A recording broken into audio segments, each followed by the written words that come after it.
देने के लिए बीच बीच में हारमोनियम की तेज धुन।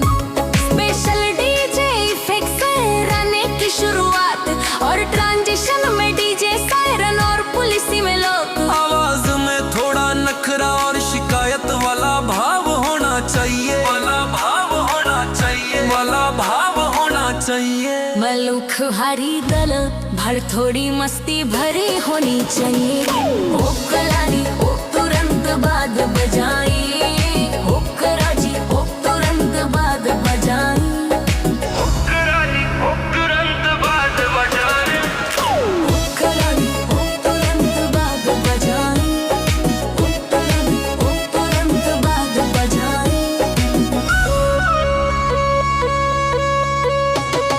सुना सुना ए राजा जी मनवा न माने, कैसन बा नशा तो हर दिलवा ही जाने। सुना सुना ए राजा जी मनवा न माने, कैसन बा नशा तो हर दिलवा ही जाने। और राजा जी तुरल तुरल बाटे तो हर सिब अभिमान हो, अभिमान हो। तो रानी जी हमी तो हर जान हो। ओ कलाली ओ तुरंत बाद बजाई, ओ कलाजी ओ तुरंत बाद बजाई।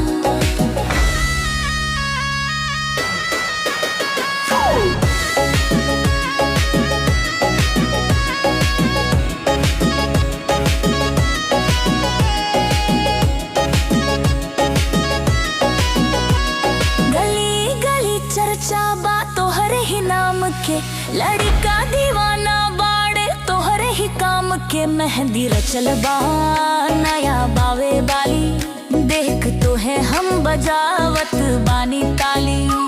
अरे ताली ना बजावा तनी